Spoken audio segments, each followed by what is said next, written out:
Olá, bom dia. O risco de uma guerra nuclear fica mais distante. Depois de uma troca de ameaças, o presidente dos Estados Unidos aceitou se reunir pessoalmente com o ditador da Coreia do Norte. A conversa está prevista para maio. Kim Jong-un ainda prometeu suspender os testes com mísseis durante as negociações. Donald Trump manteve as sanções. E você vai ver também que uma fazenda invadida no norte de Minas volta a ser palco de violência. 6 pessoas foram agredidas e baleadas. A polícia prendeu funcionários da fazenda suspeitos de envolvimento no caso. 3 pessoas morrem em Santa Catarina na queda de um helicóptero que tinha sido sequestrado. A polícia suspeita que o objetivo era resgatar um presidiário. O flagrante do momento em que 2 homens tentam pôr fogo num morador de rua em Copacabana. A briga começou depois de uma discussão num bar. A nova carta do Temer. Dessa vez o recado foi para a Procuradora-Geral da República, Raquel Dodge, que pediu a inclusão do nome do presidente no inquérito que apura a propina da Odebrecht. O Planalto nega que seja uma forma de pressão. O Ministério Público acusa o governador do Rio de não investir na saúde o mínimo exigido pela Constituição. Os promotores querem que Luiz Fernando Pezão perca o cargo e pague indenização de R$5 milhões. O atraso no programa do governo para distribuir uma insulina mais moderna para ajudar crianças com diabetes tipo 1. E pelo país, nem quem usa a insulina tradicional está conseguindo esse medicamento. Donald Trump assina o decreto para taxar o aço e o alumínio importados e provoca críticas no mundo inteiro e até no próprio partido. Os nossos destaques. Hoje é sexta-feira, 9 de março, e o Bom Dia Brasil está começando.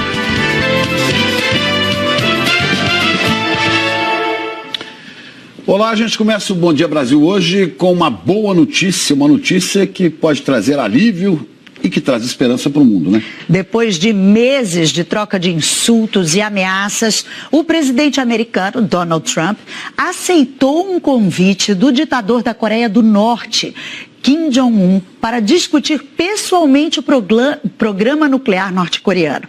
Márcio Gomes, bom dia, boa noite para você aí em Tóquio. Uma reviravolta diplomática, né?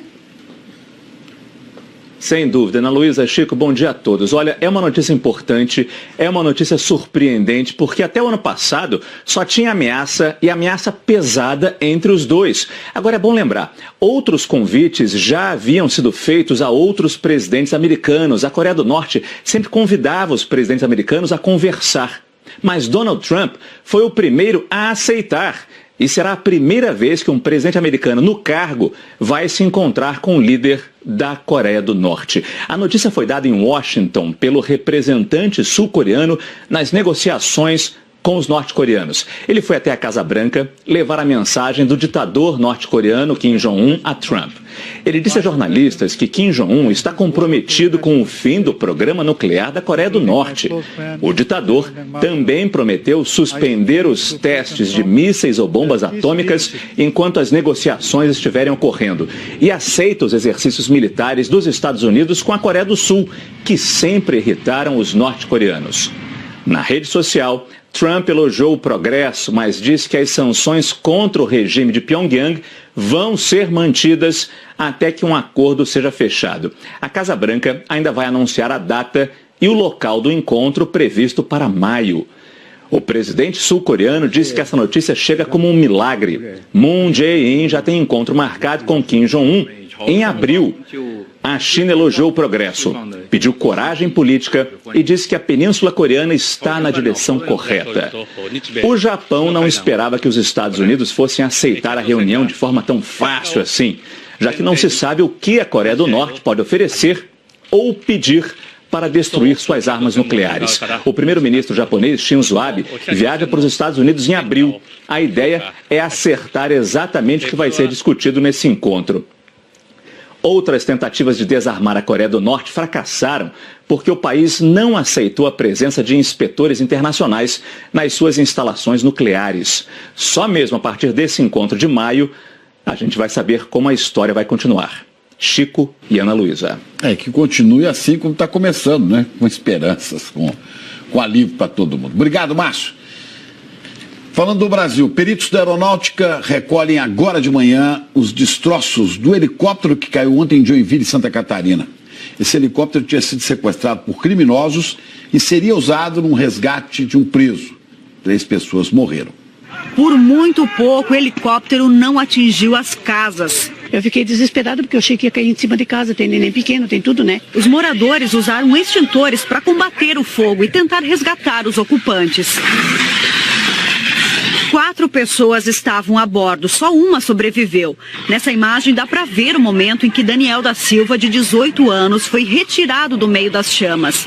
Segundo a PM, ele tem passagem por tráfico. No local morreram o piloto Antônio Mário Franco Aguiar, o copiloto Bruno Siqueira e mais um passageiro que ainda não foi identificado. De acordo com a Polícia Civil, o helicóptero foi sequestrado na cidade de Penha, norte de Santa Catarina, onde era usado para voos panorâmicos. Ele pertencia à Avalon Táxi Aéreo, de Curitiba. Por telefone, o diretor da empresa confirmou o sequestro da aeronave. O piloto chegou a enviar uma mensagem avisando do sequestro. O helicóptero foi desviado aqui para Joinville, a 70 quilômetros de distância. A polícia acredita que ele seria usado numa tentativa de resgatar um criminoso que está preso. A queda foi a 2 quilômetros da penitenciária da cidade. Nos destroços foram encontrados um revólver e uma pistola. Pessoas que acompanharam aqui a queda da aeronave relatam ter ouvido disparos, mais de um, de arma de fogo. Ainda dependemos do laudo pericial, né, para saber se alguém foi alvejado dentro dessa aeronave. E as Forças Armadas fazem mais um dia de operação na Vila Kennedy, na zona oeste do Rio, a terceira só essa semana. Ontem, assim que as tropas deixaram a favela, ladrões assaltaram uma igreja na comunidade. A gente vai conversar com a Priscila Chagas, que tem as informações ao vivo pra gente. Priscila, nem igreja escapa, né? Oi, Ana Luísa, Chico, bom dia para vocês, bom dia para todo mundo. A situação tá difícil, viu? Fiéis e padres estavam participando ontem de um mutirão de confissões para Páscoa, quando 3 bandidos armados invadiram a paróquia. A missa estava sendo transmitida pelas redes sociais. 15 pessoas foram assaltadas. O padre contou que na hora de fugir, os bandidos ainda ameaçaram as vítimas. Disseram que quem olhasse para trás levaria um tiro. Tudo isso aconteceu menos de 3 horas depois das Forças Armadas terem deixado a Vila Kennedy. Já são 3 dias seguidos de ações militares na favela. Essa é a 6ª operação na Vila Kennedy desde que o interventor federal assumiu a segurança pública aqui no estado. Hoje, 1.400 homens estão na favela. Agora, em relação ao assalto à igreja, o Comando Militar do Leste disse que depois que as tropas saem da comunidade, o patrulhamento passa a ser responsabilidade da Polícia Militar. Até agora, nenhum dos ladrões foi preso. Chico, Ana Luísa. Obrigado, Priscila. E aqui no Brasil, a polícia está investigando, aliás, no norte de Minas Gerais, um tiroteio numa fazenda em Capitão Enéas. Homens armados chegaram nessa fazenda atirando num grupo de invasores que ocupam o local desde o mês passado. Um homem foi baleado e outras 5 pessoas foram agredidas. 6 funcionários e um advogado da fazenda foram presos sob suspeita de envolvimento no caso. A Fazenda Norte América, onde houve o conflito, fica no município de Capitão Enéas, região norte de Minas Gerais. A propriedade está ocupada por integrantes da Frente Nacional de Luta, um movimento que reivindica o direito à terra. Nesta quinta-feira, de acordo com a Polícia Militar, homens que estavam em um caminhão-baú desceram do veículo atirando. 6 feridos foram trazidos para a Santa Casa de Capitão Enéas. Todos são integrantes da FNL. O mais grave deles, Tiago Coimbra, foi baleado e encaminhado para Montes Claros. Ele foi baleado no fêmur e na cabeça e já não corre mais risco de vida. Estes 2 adolescentes estavam no local e disseram que levaram coronhadas. Bastante assustados, contaram como tudo aconteceu. Ele desceu atirando no sem terra. Aí nós estávamos lá na casa nossa, lá e nós correu e foi embaixo da cama. Aí ele foi lá e abriu a porta e pegou nós e bateu em nós. A hora que eu saí, ele me pegou pelo cabelo e já amarrou e eu começou a bater na cabeça dele com um revólver. A polícia achou o caminhão-baú com o para-brisa quebrado. Ainda não se sabe a quem pertence o veículo. Foram encontradas armas de fabricação caseira, cápsulas de bala e toucas ninja. Funcionários da fazenda, suspeitos de envolvimento no tiroteio, foram levados para o pelotão da Polícia Militar. A gerente da fazenda afirmou que os funcionários funcionários tinham ido ao local buscar alimento para alguns animais. Quando eles entraram na fazenda, estava tendo esse tiroteio. Inclusive, o caminhão que eles estavam foi até baleados, né? E eles continuaram lá, eles renderam eles lá na fazenda, e aí a polícia chegou lá, como eles estavam lá, e trouxe eles para cá para poder prestar depoimento. As terras que compõem a Fazenda Norte América há muito tempo são alvo de disputas. No ano passado, a propriedade foi ocupada por integrantes do MST. Nesse período, houve conflito e 3 sem-terras foram baleados. 2 funcionários da propriedade foram presos por porte ilegal de arma. Na época, a Vara Agrária de Minas Gerais aceitou o pedido de reintegração de posse da fazenda.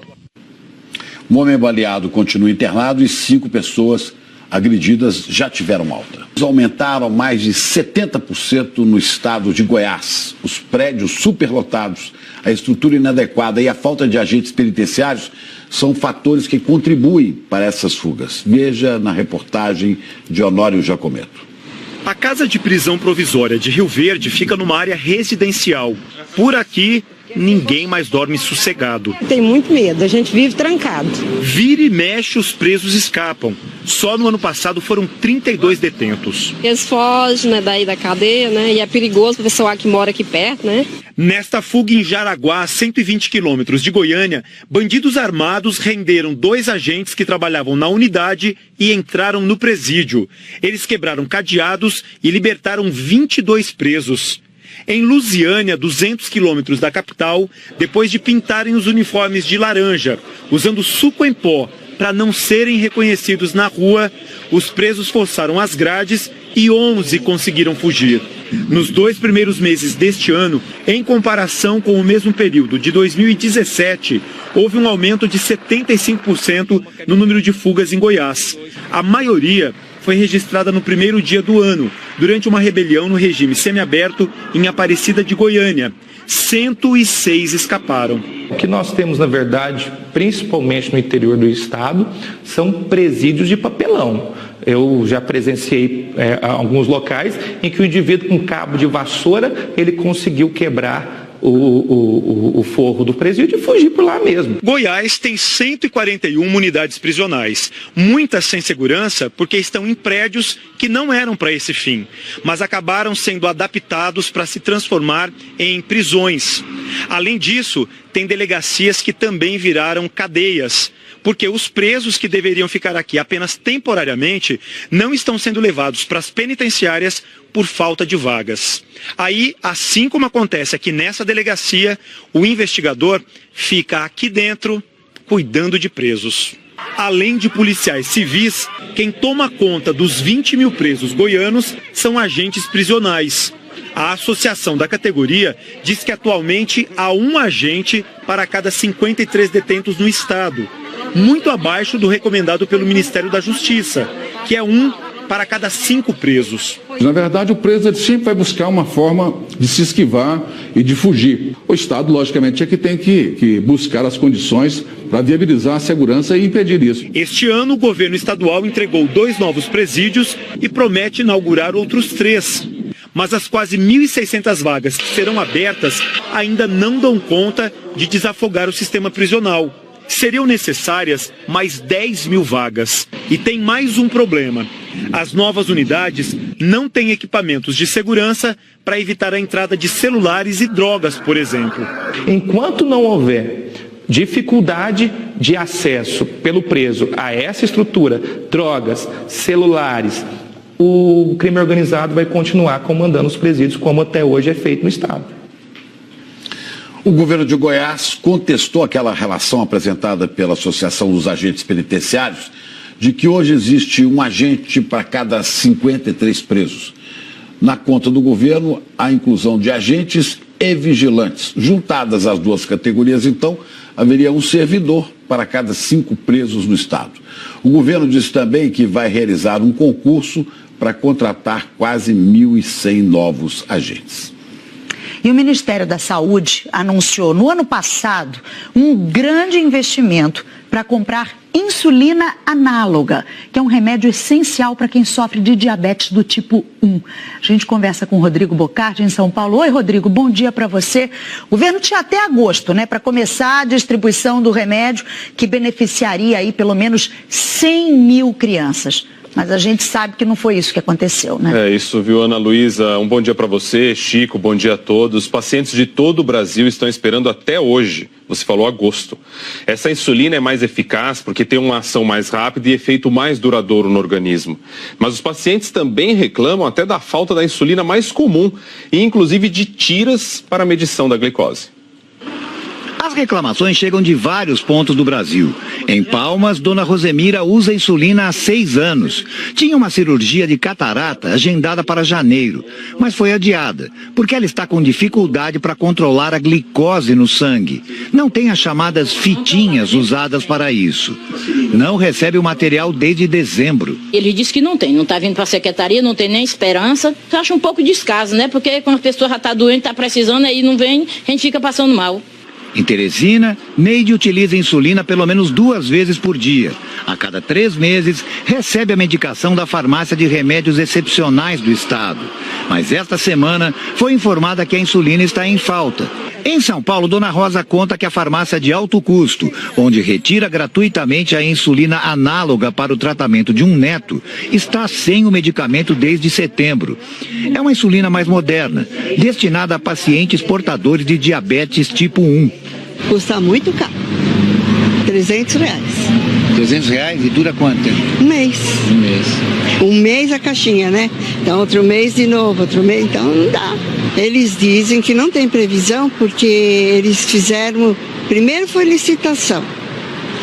Agora eles estão esperando porque eles fizeram compra e já não chega, não sei. Assim como outros diabéticos, o neto da dona Rosa só conquistou o direito de receber essa insulina mais cara, pelo SUS, gratuitamente, a partir de uma decisão judicial. Desde o ano passado, o Ministério da Saúde anuncia um grande investimento com verba já liberada para estender esse benefício a pelo menos 100 mil crianças e também a adultos que tenham recomendação médica. Mas o processo para isso não tem sido dos mais rápidos. No primeiro anúncio, em fevereiro de 2017, o medicamento estaria disponível no 2º semestre.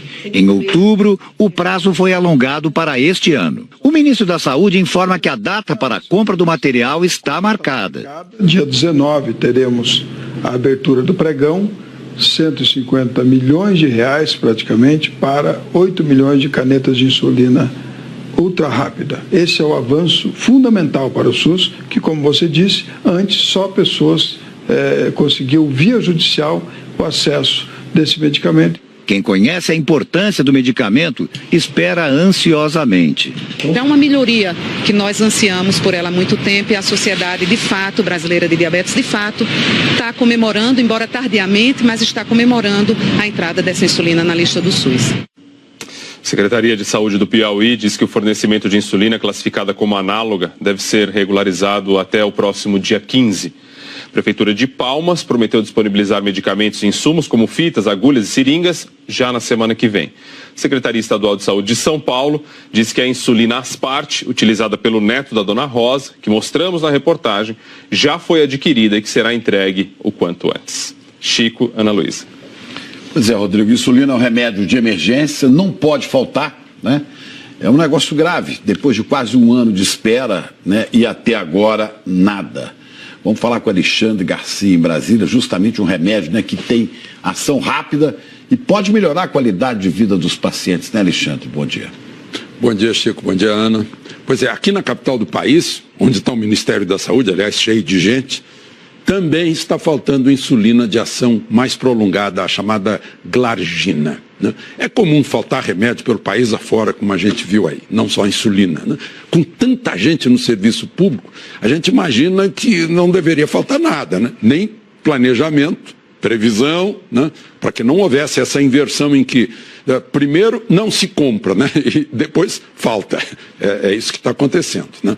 Mas se espera que falte para depois comprar, né? Depois correr sob protestos, sob queixas, sob críticas, né? Isso só faz sentido dentro da lógica do serviço público, que não é exatamente a loja da eficiência que resultaria na prestação de um serviço tão bom que estivesse à altura dos impostos que os brasileiros pagam. Uma caixinha mensal de insulina custa cerca de 1/3 parte do salário mínimo. Muita gente não tem como comprar isso, né? E como é que se consegue demorar 1 ano para comprar um medicamento praticamente vital? Esse é um exemplo da lentidão do serviço público e, como se sabe, não é por falta de gente, talvez seja até por excesso, né? É tanta gente que, só para lembrar, a esplanada dos ministérios e seus anexos, vocês estão vendo aí atrás, está lotada. Aí o governo federal ainda precisou pagar dos nossos impostos quase 2 bilhões de reais em aluguéis no ano passado para abrigar tanta gente. E a insulina análoga não sai, né? Depois de muita campanha, foi um avanço, sim, incorporaram ao SUS, faz 1 ano que incorporaram essa insulina moderna para tratamento de diabetes mellitus tipo 1. Mas continuam as campanhas tentando fazer andar a compra e a distribuição. Pela palavra do ministro da Saúde, que a gente ouviu aí, há dinheiro e está marcado o pregão de compra. Mas aí se pergunta, quanto tempo quem precisa ainda vai ter que esperar? Ana e Chico? O que parece, né, Alexandre, é que o que é prioridade para o povo não é para os governantes. E é uma questão de saúde, de vida ou morte, a pessoa não pode ficar indefinidamente sem essa definição, né? É verdade, Chico, é muito sério isso. E olha, a gente volta a falar com o Rodrigo Bocardi em São Paulo, porque tem problemas em uma das linhas do metrô. Ô Rodrigo, qual é o transtorno para quem está tentando chegar ao trabalho, hein? Na verdade é CPTM, que são os trens, viu, aqui metropolitanos da cidade de São Paulo, viu, Ana Luísa? Vamos mostrar aqui para vocês um problema gravíssimo, até uma atualização para quem está aqui em São Paulo e tenta chegar ao trabalho, porque muita gente está com dificuldade. É a linha 8 Diamante, que liga ali a região metropolitana ao centro da capital paulista. Isso desde 6 horas da manhã, um problema na linha aérea, problema com energia elétrica, e impediu ali a passagem de trens por uma das linhas. Ou seja, todos eles têm que passar por uma única linha agora. E isso acaba provocando uma demora enorme em todo o sistema. E são plataformas muito lotadas, porque é um sistema já super sensível, sempre cheio, com algum problema acaba ficando ainda pior. Então tem aí trem lotado, demora para conseguir embarcar e demora para chegar ao destino, segue da mesma maneira que a gente vem mostrando aqui para o pessoal de São Paulo desde muito cedo. Sem perspectiva de solução do problema, é melhor buscar caminho alternativo. Ana Luísa e Chico. Sexta-feira difícil no transporte público de São Paulo, né? Ô luta. E o Supremo Tribunal Federal acabou com a polêmica sobre a convocação de eleições diretas após cassação do mandato de presidente da República. Vamos falar com a Juliana em Brasília, porque fica valendo, né, Juliana? Bom dia. Fica valendo o que está na Constituição, né? Então, e não mais a regra prevista na mini-reforma eleitoral. Explica essa diferença para a gente. A diferença é a seguinte, Chico. Bom dia a você, bom dia, Ana Luísa. A mini-reforma previa eleição indireta quando o cargo ficasse vago, faltando 6 meses para o fim do mandato. Prevaleceu o que já está na Constituição. Se o cargo ficar vago, faltando 2 anos para o fim do mandato, a eleição é sim indireta. Já nos casos dos prefeitos, governadores e vices, o Supremo manteve a mini-reforma. Ou seja, se o cargo ficar vago nos últimos 6 meses de mandato, a Câmara de Vereadores ou a Assembleia Legislativa pode escolher um substituto. E o Supremo confirmou o poder do Tribunal Superior Eleitoral de cassar políticos eleitos nos estados antes do julgamento nos tribunais regionais eleitorais. Antes, os políticos teriam uma chance maior de serem empossados no cargo e manterem os mandatos em caso de contestação da eleição. E o Democratas lançou o nome do presidente da Câmara, Rodrigo Maia, como pré-candidato do partido à presidência da República. Rodrigo Maia vem se distanciando do governo e diz que dará apoio aos projetos com os quais concorda, mas que não está disposto a defender o atual presidente. No discurso, se comprometeu a fazer ajustes na economia para combater as desigualdades. Quero ser o candidato que compreende a necessidade da renovação política. Serei o candidato a mudar o Brasil. Um candidato que saberá ouvir a todos, dialogar com todas as correntes de pensamento, porque nossa tarefa passa a ser construir. Será preciso ter coragem para contrariar interesses quando necessário. Coragem para chegar no Brasil real, o Brasil das pessoas que trabalham, o Brasil das empresas que produzem. E será preciso ter coragem e firmeza para vencer o Brasil do faz de conta, o país doente, dominado por um Estado atrasado, antigo e ineficiente. aceito o desafio de ser o candidato da mudança. Sem populismos irresponsáveis, sem radicalismos, sem teses fáceis e muito menos demagógicas. Em outro evento, também em Brasília, o PDT lançou a pré-candidatura do ex-governador do Ceará, Ciro Gomes, ao Palácio do Planalto. Ciro Gomes disse que quer ser o candidato de todos os brasileiros que se preocupam com o país e querem mudanças. Disse também que vai propor projetos de reformas fiscal e da Previdência e que sua prioridade será superar a miséria. Considero que nenhum de nós pode faltar ao Brasil nessa hora tão difícil. As coisas precisam mudar. Há muita desorientação na discussão brasileira, muita propaganda, muita conversa, muita enganação. O Brasil, em janeiro desse ano, pela primeira vez na sua história, empurrou para a informalidade, para o biscate, para a humilhação de correr do rapa nas ruas das cidades por aí afora, a maioria do povo trabalhador. Pela primeira vez, a quantidade de gente na informalidade, no biscate, se virando para levar algum honestamente para casa, é maior já do que a quantidade de trabalhadores formais. Lembro porque agora são pré-candidatos. Candidatos para valer oficiais com nome na urna eletrônica só no segundo semestre, quando os partidos vão registrar os nomes na Justiça Eleitoral. Ana Luísa, Chico. Obrigada, Juliana. A gente fala sobre tempo agora, porque a chuva forte causou estragos no norte do estado do Rio de Janeiro e na região serrana. O Renan Gouveia está em Macaé e tem as informações pra gente. Oi, Renan, bom dia. Ainda chove forte por aí, né? Chove sim, viu, Ana Luísa? Bom dia para você, bom dia para o Chico. Para dizer que a situação por aqui em Macaé, ela está bastante complicada. Segundo informou a Defesa Civil aqui do município, todos os bairros aqui da cidade, eles foram afetados pela chuva. Muitos pontos de alagamentos por aqui. Na região serrana, uma imagem impressionante de um resgate de um morador. É um homem que ele caiu em um rio e quase foi arrastado pela força da água. Mas quando a gente pode ver aí logo na sequência, os moradores, eles conseguiram fazer o resgate desse morador. Olha só, uma situação bastante complicada ali, mas acabou dando tudo certo. E algumas casas ali também, elas foram invadidas pela força também da água. Já em Petrópolis, a chuva ela provocou quedas de barreiras e uma encosta ela desmoronou sobre duas casas. E Pedro Emanuel Lucas, de 7 anos, ele morreu soterrado. Também teve deslizamentos na estrada União Indústria, um ônibus ele foi atingido e a rodovia ela está interditada nesse momento. Já na cidade de Conceição de Macabu, no norte fluminense, as ruas elas também ficaram alagadas e a Defesa Civil ela recebeu vários chamados durante a noite. Já em Campos, também no norte do estado, em 24 horas choveu equivalente a 50% aí do esperado para o mês inteiro. Viu, Ana Luísa e Chico? E passando um recado para os moradores daqui de Macaé, não tem aula na rede municipal agora na parte da manhã e a Defesa Civil pediu para os moradores evitarem sair de casa. Obrigada, Renan. A Isabela Camargo já está aqui para falar conosco dessa chuva, né, que está castigando o Rio, caindo forte na região sudeste e outras cidades também. Tem previsão de mais chuva para hoje, Isabela? Tem sim, Chico. Bom dia para você, Ana. Bom dia a todos. A previsão é que essa chuva em Macaé continue ao longo do dia. Se a gente pegar o acumulado, ou seja, o acumulado previsto para o fim do dia, vai ser um pouco menor do que choveu ontem.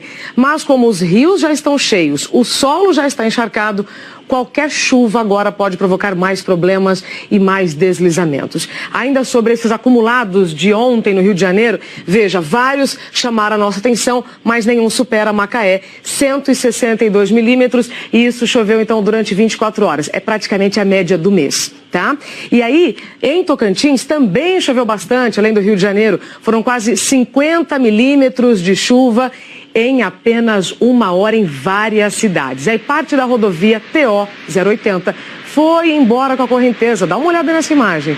O trecho fica entre Divinópolis e Marianópolis. E aqui as imagens satélite me ajudam a te mostrar o que está acontecendo. Todas essas manchas escuras são nuvens de chuva. Então, se você está aqui, olha, entre norte do Rio, Espírito Santo, Minas, região central, parte nordeste e norte, se já não está chovendo na sua cidade, já a chuva vai bater na sua janela. Essas áreas escuras são áreas de estabilidade, são nuvens de chuva e que podem, então, provocar aí temporais a qualquer momento.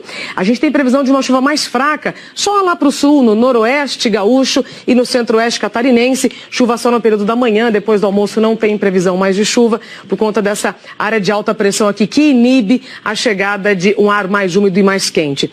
Paraná, São Paulo, hoje com mais áreas de sol, tá? E aí os temporais ficam então concentrados, vou repetir, Espírito Santo, norte do Rio, região dos lagos, grande parte de Minas e sul da Bahia. Temporais com raios, então você precisa ficar atento para não se abrigar debaixo de árvores, tá certo? Tempo firme só aqui em parte do Rio Grande do Sul, leste de Santa Catarina, entre Alagoas e Rio Grande do Norte e em Roraima. As temperaturas ficam assim, como em São Paulo a gente vai ter um pouquinho mais de sol, a gente vai ter um pouquinho mais de calor do que ontem, 27 graus. 35 em Cuiabá, 31 em Palmas e no Rio de Janeiro, Chico e Ana Luísa, 29 graus, perdão, um pouquinho mais, tá, do que foi registrado ontem. O Rio de Janeiro é sempre tão quente que a gente já fala 30, né, Isabela? Desculpa. Agora conta pra gente essa chuva toda Brasil afora. Hoje é sexta-feira, como é que fica o fim de semana? Então, Ana, penúltimo final de semana do verão, né? A chuva vai continuar em Minas, Espírito Santo. No Rio de Janeiro, a chuva volta a ganhar força, inclusive aí na região metropolitana. Dá uma olhada aqui nos detalhes do mapa. Azul é chuva, azul escuro, chuva mais volumosa. A gente vê, então, mais chuva para o Rio de Janeiro, Espírito Santo, Goiás, Minas. Pouca chuva ainda no Rio Grande do Sul, Santa Catarina e em Roraima. Chico e Ana, com chuva ou sol, eu espero que todo mundo fique em segurança e tenha um bom final de semana. É isso aí, bom fim de semana para você também, Isabela, obrigada. E a seguir, a galinha dos ovos de ouro no mercado bilionário das vendas pela internet. A Lava Jato está nas ruas agora de manhã para investigar propinas na construção de Belo Monte. E a avalanche de reclamações pelo mundo depois do decreto de Donald Trump para taxar o aço e o alumínio importados. Agora 8 horas, 2 minutos pelo horário de Brasília. Estamos de volta com informações ao vivo de mais uma fase da Operação Lava Jato. A Polícia Federal está cumprindo agora de manhã 9 mandados de busca e apreensão no Paraná e em São Paulo. A repórter Ana Zimmermann está em Curitiba e tem outras informações para a gente. Oi, Ana, bom dia para você. Essa nova fase investiga a suspeita de corrupção na construção da hidrelétrica de Belo Monte. Isso mesmo, Ana Luísa. Um bom dia a todos. Essa 49ª fase foi batizada de Bona Fortuna e investiga irregularidades na construção da usina de Belo Monte, no Pará. Os policiais estão cumprindo 9 mandados de busca e apreensão. 4 deles aqui em Curitiba, um deles na sede do Grupo J. Malucelli, uma das empreiteiras investigadas, mais um mandado em Guarujá, um em Jundiaí e 3 em São Paulo, na capital. A TV Globo apurou que um desses mandados está sendo cumprido na casa do ex-ministro Delfim Neto e outro na casa de um assessor dele. De acordo com o Ministério Público Federal, Delfim teria recebido 15 milhões de reais e teria agido em nome de PT e PMDB. De acordo com a Polícia Federal, as investigações até agora mostram o mesmo modo de agir já investigados em outras fases da Lava Jato. Pagamento de vantagens indevidas a agentes públicos e políticos por parte de empreiteiras, no caso dessa fase, ligadas à construção da usina de Belo Monte. A Polícia Federal marcou uma entrevista coletiva para daqui a pouco, às 10 horas da manhã, para dar outras informações sobre essa 49ª fase da Operação Lava Jato. Chico, Ana. Obrigado, Ana. E as compras com o celular ajudaram a aquecer ainda mais o comércio eletrônico, que fechou 2017 com um faturamento de 47 bilhões de reais. Rodrigo Bocardi, é muito dinheiro, né? Tem muita gente que prefere fazer as compras de onde estiver, usando só um clique. Porque é mais fácil, né? Comparar preços, né? Até mesmo com o preço das lojas físicas. Tem uma curiosidade, no ano passado, os consumidores das classes C e D foram responsáveis por mais de 60% das compras feitas pela internet. Sabe aquela história de preparar o ninho para o bebê que vai chegar? Escolher o berço, os enfeites, montar um cantinho de brinquedos. A Thaísa viveu tudo isso com o Ethan, mas pela internet. Foi a forma que eu encontrei para poder facilitar no meu dia a dia. Não tinha tempo, então eu precisava ter uma opção para ganhar mais, aumentar meu tempo de qualidade com meu filho, com minha família. Então comecei a fazer só compras via internet. Consumidores como a Thaísa ajudaram a alavancar as vendas na internet no ano passado. O volume total movimentado passou dos 47 bilhões de reais, alta de 7,5% em relação a 2016. 55 milhões de brasileiros fizeram pelo menos uma compra virtual em 2017, um aumento de 15% em comparação com 2016.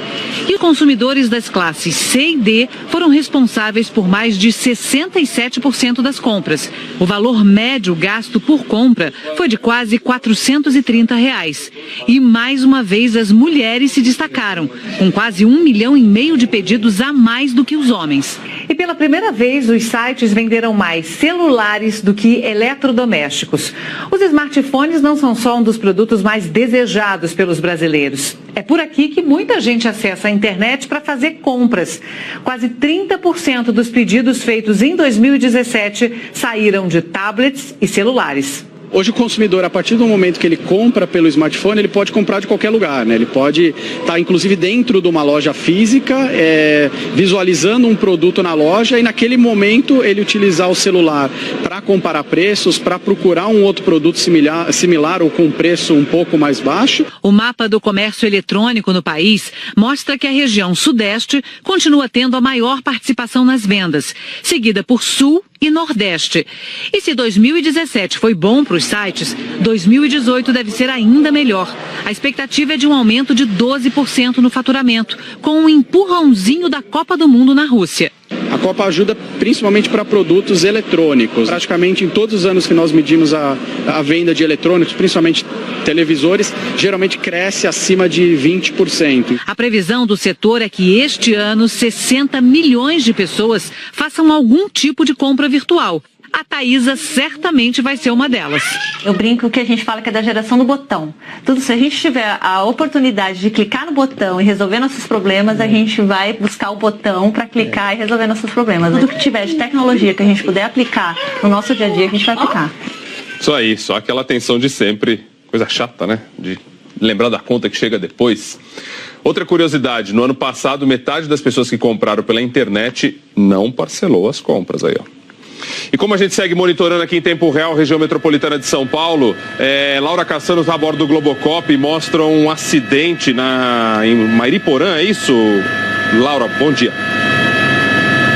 Bom dia, Rodrigo. Exatamente, um acidente grave, bem no limite entre Mairiporã e Franco da Rocha, 2 municípios vizinhos aqui a São Paulo. Um acidente entre um carro e um ônibus. O carro ficou completamente destruído, tem uma vítima, mas a gente ainda não tem informações sobre o estado de saúde dela.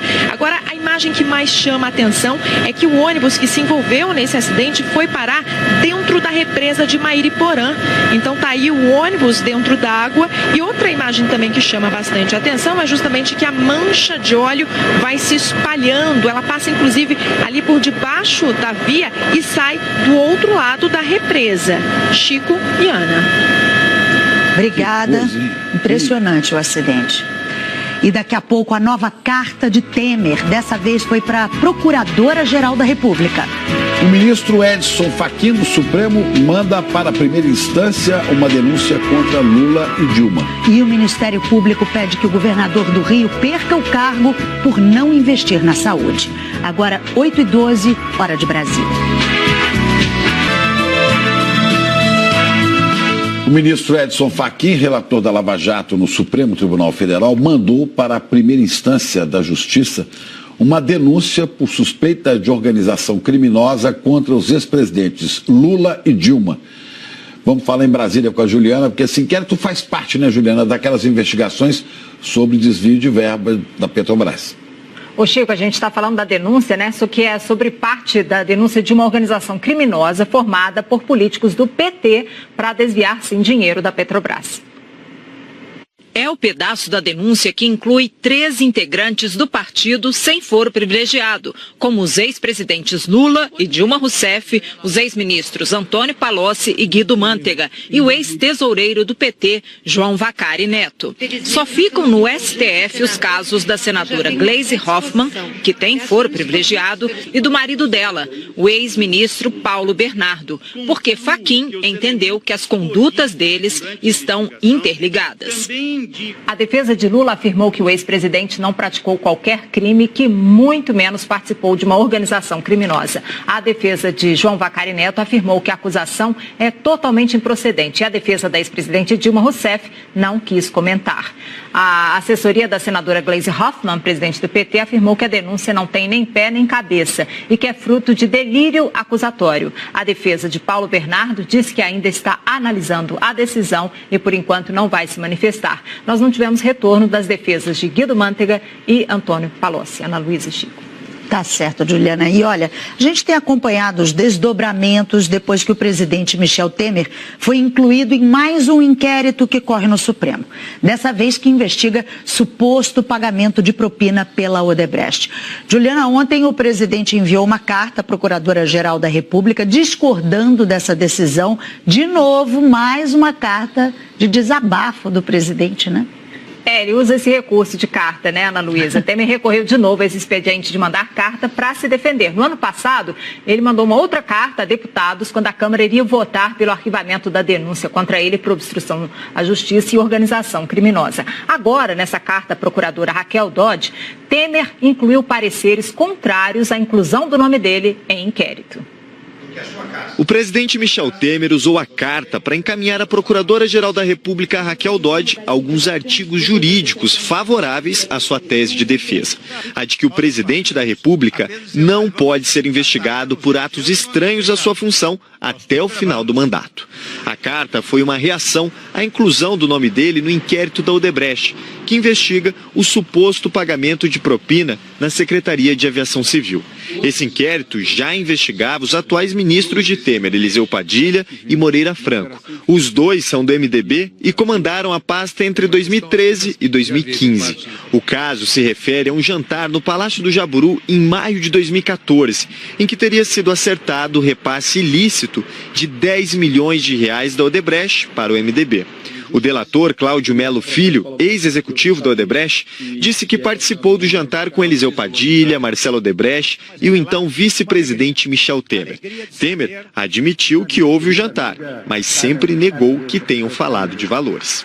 O pedido da Procuradora-Geral para incluir Temer nas investigações foi acolhido pelo ministro Edson Fachin, relator no Supremo, com o argumento de que o presidente não pode ser denunciado por crimes supostamente cometidos antes do mandato, mas não há impedimento algum para que seja investigado.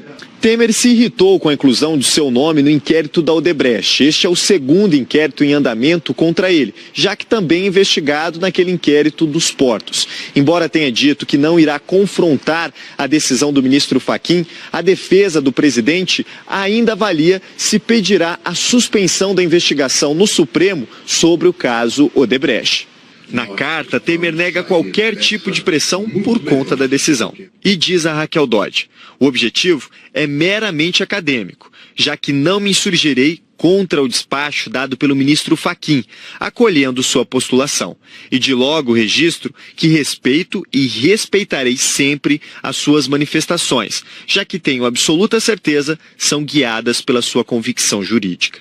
O ministro da Secretaria de Governo, Carlos Marum, também negou a intenção de pressionar a procuradora. Se vier a ser esse o entendimento de alguém, não foi a intenção do presidente Michel Temer.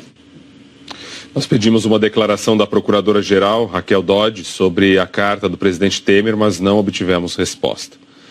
Sobre o inquérito que investiga suposto pagamento de propina da Odebrecht, o ministro da Casa Civil, Eliseu Padilha, diz que participou do jantar, mas que não solicitou nenhuma contribuição. Padilha disse ainda que o MDB recebeu doações legais da Odebrecht, informadas na prestação de contas do partido. Nós não conseguimos contato com o ministro da Secretaria-Geral da Presidência, Moreira Franco, que está em viagem ao exterior. Agora 8 horas e 20 minutos, Glória Vanik aqui para atualizar aí todo esse perrengue do trem aí da manhã e outros assuntos. Um dos assuntos da manhã, né, Rodrigo? Situação da linha 8, Diamante da CPTM, ainda com problemas técnicos e intervalo entre as estações ao longo de toda a linha, né? Esse problema começou por volta das 5h30 da manhã. Os trens estão circulando por uma via só entre Antônio João e Jandira, mas o problema, a lentidão é em toda a linha.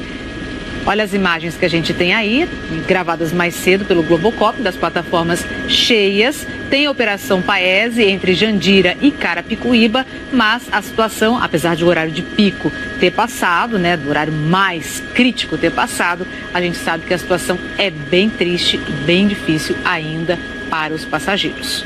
Então a gente vai atualizando aqui ao longo do Bom Dia Brasil. O pessoal trabalhando ali para tentar solucionar o problema. Trabalhando, mas até agora não conseguiram resolver não, viu? Até agora tá difícil a situação. Tá bom.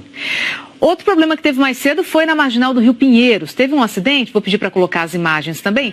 Teve um acidente entre 3 carros e uma moto no sentido de Interlagos, um pouquinho depois da ponte do Morumbi. Essas imagens foram feitas mais cedo também pelo Globocop, no momento em que havia o resgate. Foi na pista expressa, a marginal chegou a ser totalmente interditada nesse trecho aí para que o pessoal pudesse fazer o resgate. E a gente vai mostrar como é que está o trânsito. Foi 6h05 da manhã aproximadamente? Isso, mais ou menos nesse horário. Aí.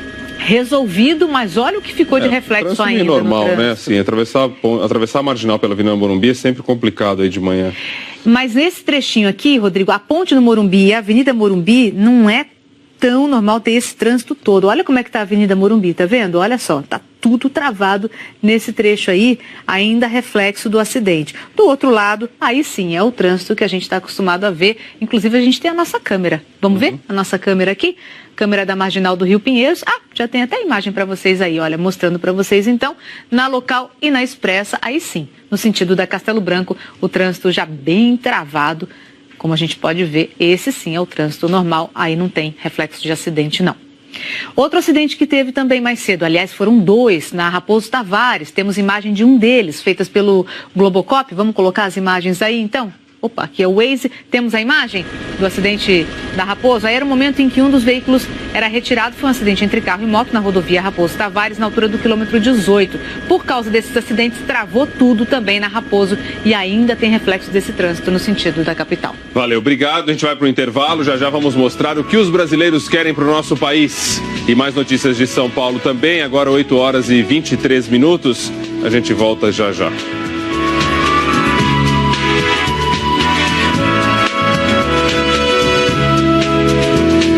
8h28, Isabela Camargo, bom dia. Bom dia, Rodrigo, bom dia para você também. Qual é o tempo que você quer para hoje? Bom, tempo de sol. Não é? Será que vem no meio dessas nuvens? Estamos com mais sol do que ontem, isso é um fato, né? E isso, inclusive, já mostra uma diferença nas temperaturas. Nós viemos desde segunda-feira com temperaturas acima da média, então 31, 29, 30. Ontem só fez 23, porque o céu ficou mais encoberto, certo? Pouquíssimos momentos de sol. E hoje a previsão é de 27 graus. Então hoje, gente, ninguém vai passar frio, tá? Ninguém vai ter que pedir alguma blusa emprestada, porque a previsão é de mais momentos de sol. E com isso a temperatura sobe. Se a gente olhar as imagens de satélite, a gente vê que as piores nuvens, as de chuva, estão mais ali para os lados de Minas e do Rio de Janeiro. Aqui em São Paulo, a gente está com essa nebulosidade, olha só, temos nuvens sim, só que elas não vão provocar chuva forte. A gente pode ter uma garoinha, em algum bairro até uma chuva um pouco mais forte, mas a gente não está com a mesma condição que os estados aqui ao nosso redor estão, tá certo? Vamos ver aqui.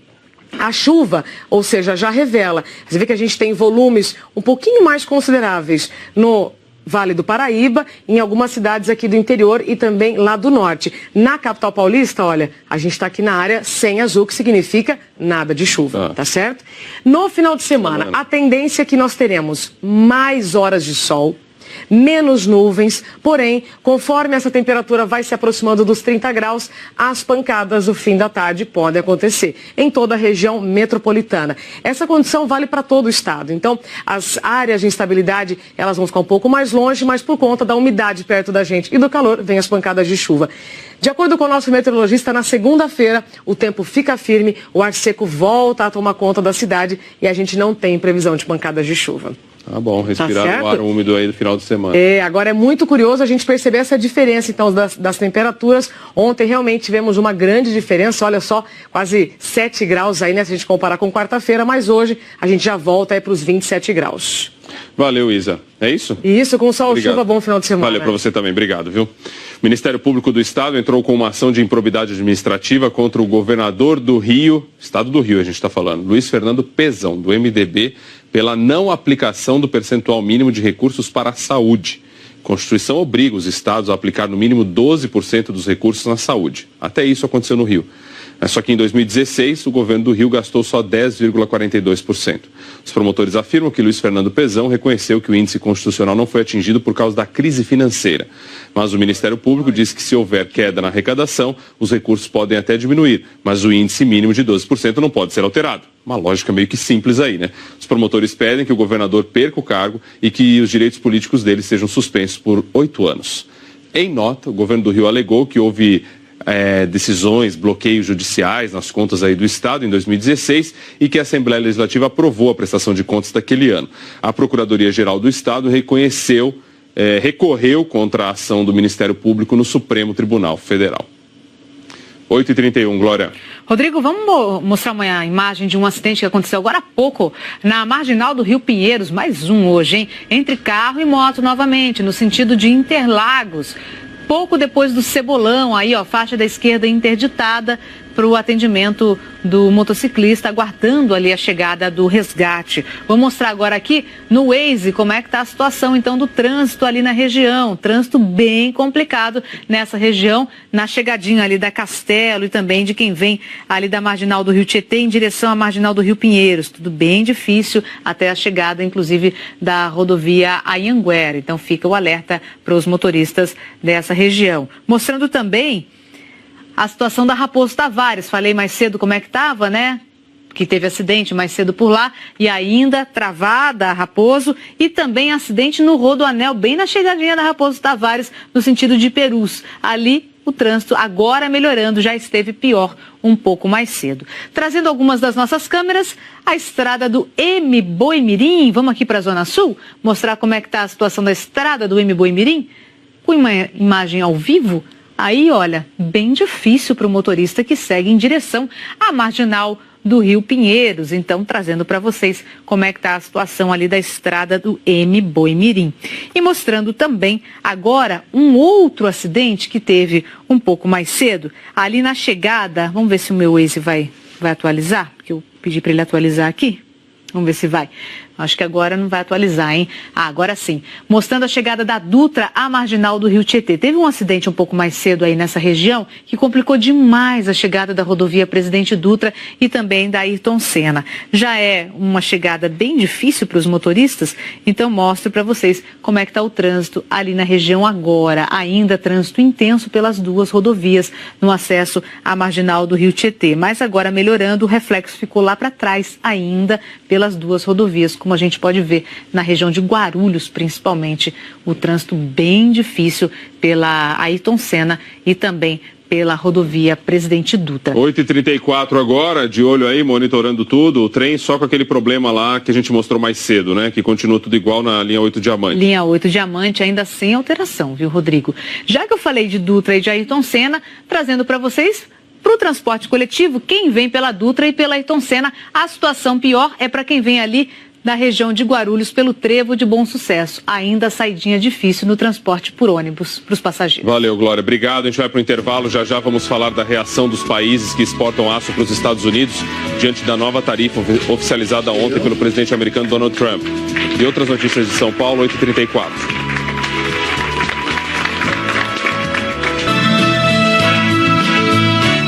Países que exportam aço e alumínio para os Estados Unidos criticaram a nova tarifa de 25% que o presidente Donald Trump assinou ontem. O Brasil, um dos mais prejudicados, vai ter que buscar novos parceiros comerciais. Na plateia estavam integrantes do gabinete e trabalhadores da indústria siderúrgica. O presidente americano deu motivos conflitantes para as tarifas sobre o aço e o alumínio. Primeiro, disse que é uma questão de segurança nacional. Elas são necessárias para que navios, aviões e equipamento militar americanos sejam feitos com aço e alumínio produzidos no país. Mas, logo em seguida, citou que, em outros países, o aço e o alumínio são vendidos a preços com os quais os americanos não podem competir. Trump chamou isso de um assalto ao nosso país. Ele anunciou que o Canadá, que é o maior exportador de aço para os Estados Unidos, e o México ficarão temporariamente isentos das tarifas, enquanto correm as negociações para rever o Tratado de Livre Comércio com os dois países, o NAFTA. Mas Trump ameaçou. Se as negociações fracassarem, ele acabará com o NAFTA e as novas tarifas serão impostas ao Canadá e ao México. Um grupo de políticos do Partido Republicano, liderado pelo senador Jeff Flake, anunciou que vai tentar bloquear no Congresso as tarifas impostas por Trump. Elas beneficiam o setor da siderurgia, mas vão aumentar os preços para os consumidores e causar desemprego em outros setores. O presidente americano disse que as tarifas só entram em vigor daqui a 15 dias e que até lá os países que quiserem isenção poderão recorrer. Trump citou a Austrália como um desses países. Os outros mais atingidos pelas tarifas são o Brasil, Coreia do Sul, Japão, China, Alemanha e Rússia. Representantes dos governos do Canadá e do México declararam que não aceitam as tarifas. A Alemanha também as rejeitou, assim como o Chile, o Peru e demais países da parceria transpacífica, que assinaram nesta quinta-feira um dos maiores acordos comerciais do mundo. O governo brasileiro, as siderúrgicas e a Confederação Nacional da Indústria declararam que as medidas causarão prejuízos graves às nossas exportações e que vão recorrer para proteger os interesses brasileiros. O Brasil é o segundo maior exportador de aço para os Estados Unidos, depois do Canadá, com 13% das importações americanas. O ministro Henrique Meirelles, que está em Nova York, comentou as medidas. É mais um incentivo importante para o avanço das nossas negociações com a União Europeia. Isso mostra cada vez mais a necessidade do Brasil desenvolver cada vez mais outros parceiros comerciais. Enquanto a maioria dos países anunciou que vai tentar escapar da taxa, alguns já avisaram que vão levar o caso à Organização Mundial do Comércio. Quem acompanha a repercussão dessa medida é o Rodrigo Carvalho, ao vivo de Londres. Bom dia para você, Rodrigo. O grande medo é que isso gere, uma guerra comercial global. Exatamente. Bom dia, Ana Luísa. Chico, muita gente ameaçou responder à altura, como a União Europeia, que já tem até uma lista com mais de 100 produtos americanos para serem taxados. Esse assunto é capa da revista The Economist, que acabou de chegar para a gente, a granada Donald Trump e o título A Ameaça ao Comércio Mundial. Prevendo uma avalanche de reclamações, o diretor-geral da Organização Mundial do Comércio, o brasileiro Roberto Azevedo, disse que essa lógica do olho por olho é muito perigosa e pode levar o mundo a uma profunda recessão. O Reino Unido disse que a estratégia de Trump é errada. A França falou que guerras comerciais só produzem perdedores. E o presidente do Banco Central Europeu, Mário Draghi, perguntou: se você taxa seus aliados, afinal, quem são os seus inimigos? Boa. 8h41 agora, Glória, o que está acontecendo aí com o trem? Então, vamos atualizar a situação da CPTM, porque é o seguinte, Rodrigo, linha 8 diamante da CPTM continua com problemas, e aí a gente teve informação pelas redes sociais de que tinham passageiros na via em Barueri, e o que aconteceu por lá foi que teve problema num trem lá em Barueri e os passageiros tiveram que descer. Um outro problema. Um outro problema, foi a informação que a gente teve. Estou tentando contato com a CPTM, mas não consigo falar com os assessores, mas a informação que a gente teve foi essa. Teve um problema com um trem por lá e os passageiros tiveram que descer lá em Barueri. Na linha que já estava com problema. Na linha que já estava com problema. E aí ficou aquele monte de passageiro na linha do trem lá em Barueri. Então essa é a informação que a gente tem, mais um problema na linha 8 diamante da CPTM. Pois é. Tá bom, Glória. Obrigado, viu? Tá. Valeu. A gente volta a falar da Operação Lava Jato. A Polícia Federal está na rua cumprindo mandados de busca e apreensão no Paraná e em São Paulo. Ana Zimmermann, a gente viu mais cedo que um desses mandados está sendo cumprido na casa do ex-ministro Delfim Neto.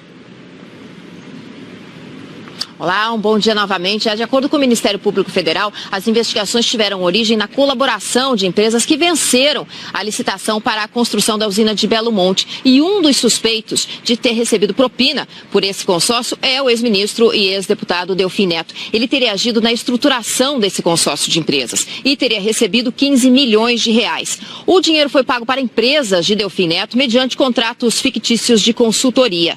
Em 2016, Delfim Neto prestou um depoimento à Polícia Federal. Ele admitiu ter recebido 240 mil reais da Odebrecht, mas disse que prestou serviço de consultoria para a empresa. O restante da propina, de acordo com as investigações, foi dividida entre MDB e PT. Nós ainda não conseguimos contato com a defesa de Delfim Neto. Chico, Ana Luísa. Obrigado, Ana Zimmer. Tá certo. Beleza. Bom Dia Brasil acabando, né, Chico? Acabou, Dom Rodrigo. Aqui em São Paulo, trem sem proteção nenhuma. Bonita ou feia, tem mais um problema na linha 8 Diamante da CPTM, aquela que mostramos mais cedo.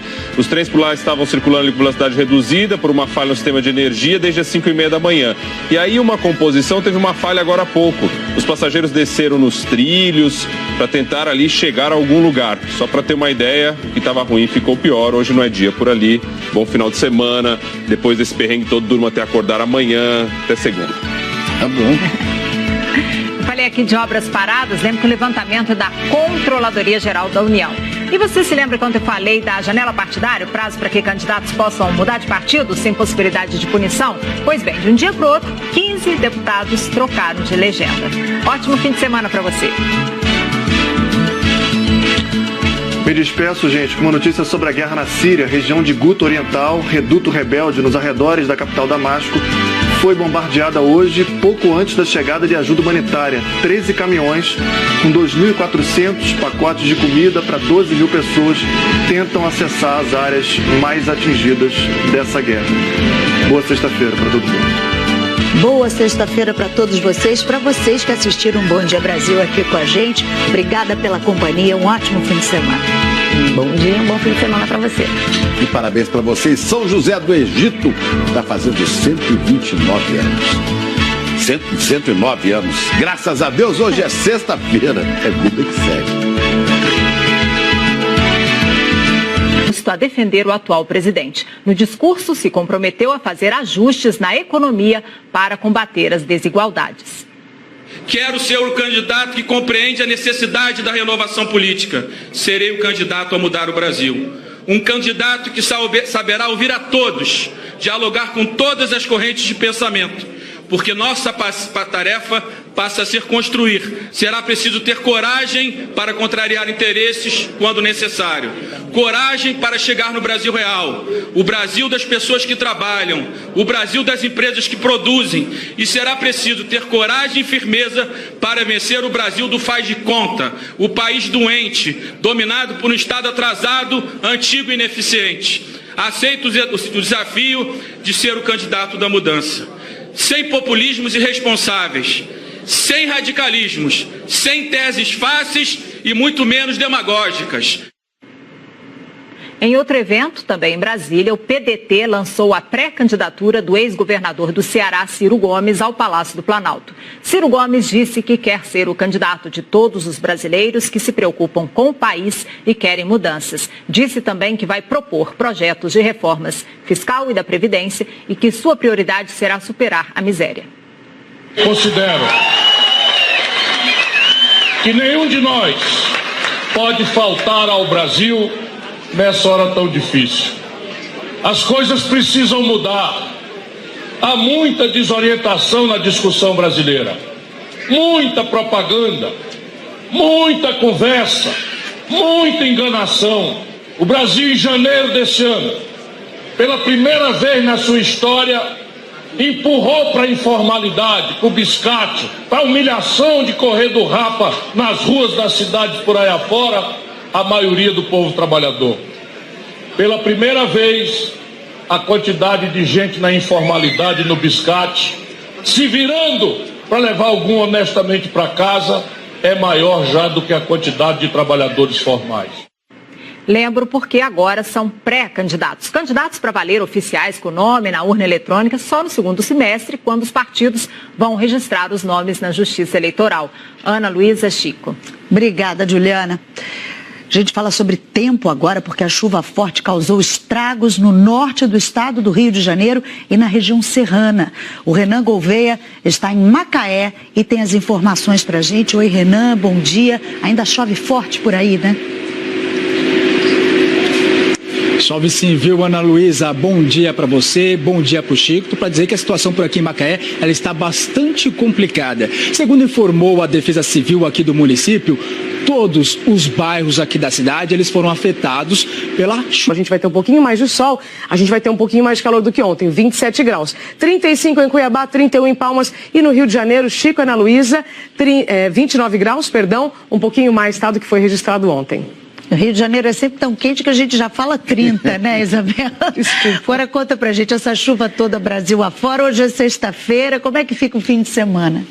Então, Ana, penúltimo final de semana do verão, né? A chuva vai continuar em Minas, Espírito Santo. No Rio de Janeiro, a chuva volta a ganhar força, inclusive aí na região metropolitana. Dá uma olhada aqui nos detalhes do mapa. Azul é chuva, azul escuro, chuva mais volumosa. A gente vê, então, mais chuva para o Rio de Janeiro, Espírito Santo, Goiás, Minas. Pouca chuva ainda no Rio Grande do Sul, Santa Catarina e em Roraima. Chico e Ana, com chuva ou sol, eu espero que todo mundo fique em segurança e tenha um bom final de semana. É isso aí, bom fim de semana para você também, Isabela, obrigada.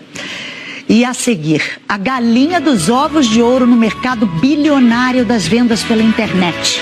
A Lava Jato está nas ruas agora de manhã para investigar propinas na construção de Belo Monte. E a avalanche de reclamações pelo mundo depois do decreto de Donald Trump para taxar o aço e o alumínio importados.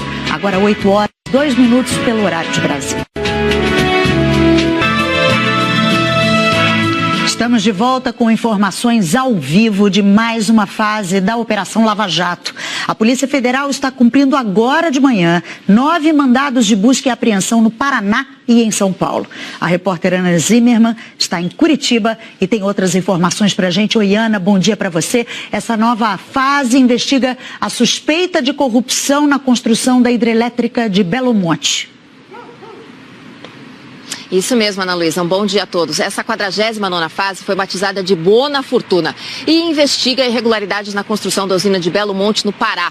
Os policiais estão cumprindo 9 mandados de busca e apreensão. 4 deles aqui em Curitiba, um deles na sede do Grupo J. Malucelli, uma das empreiteiras investigadas, mais um mandado em Guarujá, um em Jundiaí e 3 em São Paulo, na capital. A TV Globo apurou que um desses mandados está sendo cumprido na casa do ex-ministro Delfim Neto e outro na casa de um assessor dele. De acordo com o Ministério Público Federal, Delfim teria recebido 15 milhões de reais e teria agido em nome de PT e PMDB. De acordo com a Polícia Federal, as investigações até agora mostram o mesmo modo de agir já investigados em outras fases da Lava Jato. Pagamento de vantagens indevidas a agentes públicos e políticos por parte de empreiteiras, no caso dessa fase, ligadas à construção da usina de Belo Monte. A Polícia Federal marcou uma entrevista coletiva para daqui a pouco, às 10 horas da manhã, para dar outras informações sobre essa 49ª fase da Operação Lava Jato. Chico, Ana. Obrigado, Ana. E as compras com celular ajudaram a aquecer ainda mais o comércio eletrônico, que fechou 2017 com um faturamento de quase... Chegada da Dutra à marginal do Rio Tietê. Teve um acidente um pouco mais cedo aí nessa região que complicou demais a chegada da rodovia Presidente Dutra e também da Ayrton Senna. Já é uma chegada bem difícil para os motoristas, então mostro para vocês como é que está o trânsito ali na região agora. Ainda trânsito intenso pelas duas rodovias no acesso à marginal do Rio Tietê, mas agora melhorando, o reflexo ficou lá para trás ainda pelas duas rodovias, como a gente pode ver na região de Guarulhos, principalmente, o trânsito bem difícil pela Ayrton Senna e também pela rodovia Presidente Dutra. 8h34 agora, de olho aí, monitorando tudo, o trem só com aquele problema lá que a gente mostrou mais cedo, né? Que continua tudo igual na linha 8 Diamante. Linha 8 Diamante ainda sem alteração, viu, Rodrigo? Já que eu falei de Dutra e de Ayrton Senna, trazendo para vocês... Para o transporte coletivo, quem vem pela Dutra e pela Ayrton Senna, a situação pior é para quem vem ali da região de Guarulhos pelo Trevo de Bom Sucesso. Ainda saidinha difícil no transporte por ônibus para os passageiros. Valeu, Glória. Obrigado. A gente vai para o intervalo. Já já vamos falar da reação dos países que exportam aço para os Estados Unidos diante da nova tarifa oficializada ontem pelo presidente americano Donald Trump. E outras notícias de São Paulo, 8h34.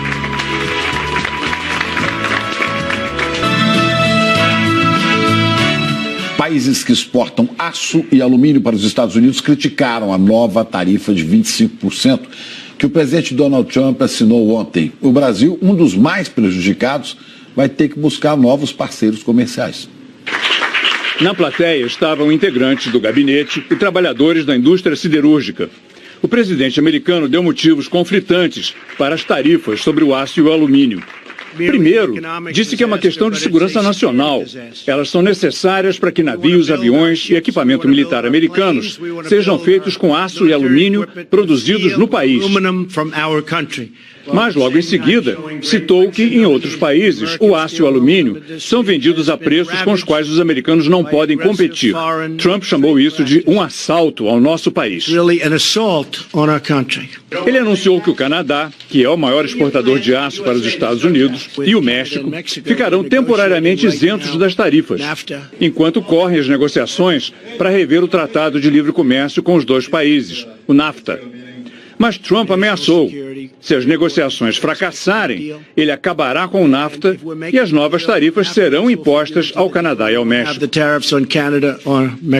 Um grupo de políticos do Partido Republicano, liderado pelo senador Jeff Flake, anunciou que vai tentar bloquear no Congresso as tarifas impostas por Trump.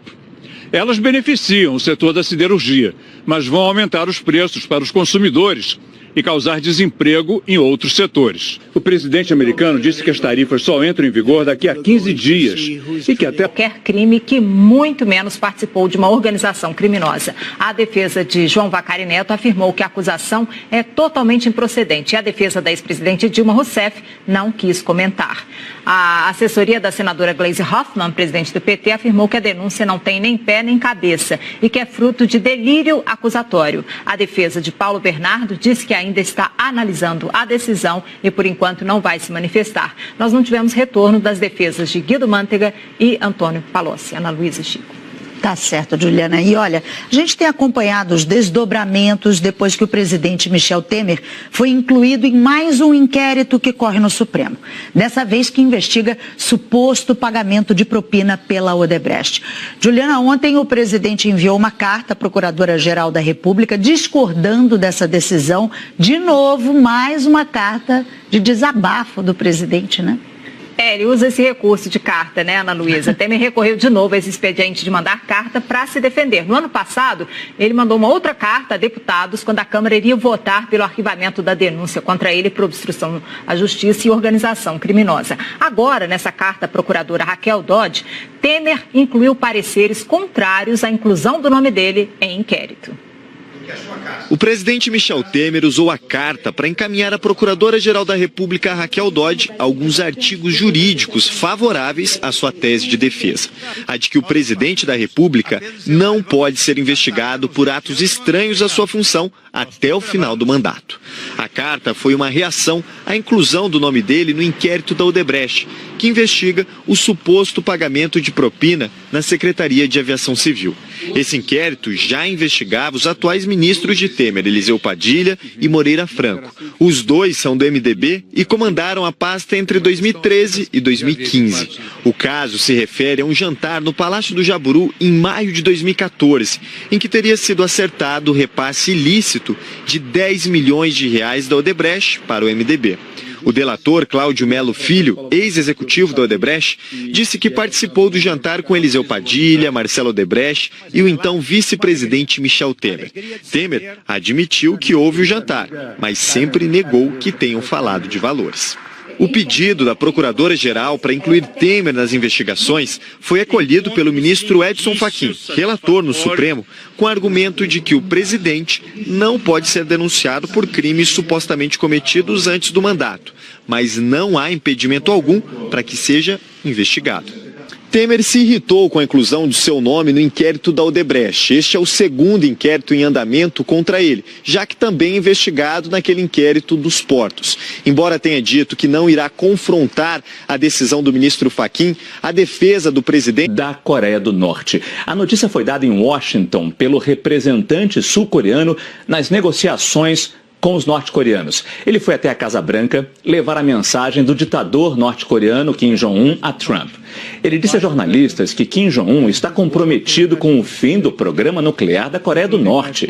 O ditador também prometeu suspender os testes de mísseis ou bombas atômicas enquanto as negociações estiverem ocorrendo e aceita os exercícios militares dos Estados Unidos com a Coreia do Sul, que sempre irritaram os norte-coreanos. Na rede social, Trump elogiou o progresso, mas disse que as sanções contra o regime de Pyongyang vão ser mantidas até que um acordo seja fechado. A Casa Branca ainda vai anunciar a data e o local do encontro previsto para maio.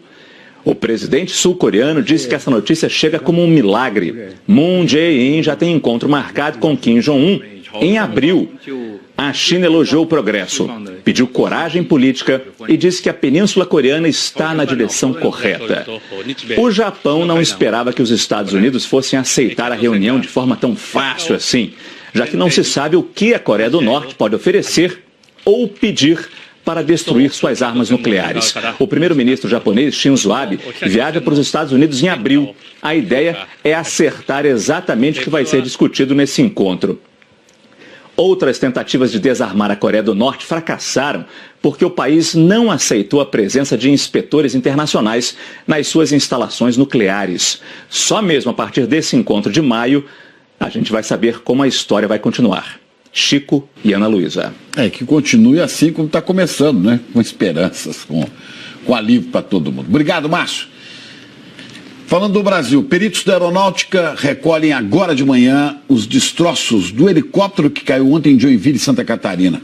Esse helicóptero tinha sido sequestrado por criminosos e seria usado num resgate de um preso. 3 pessoas morreram.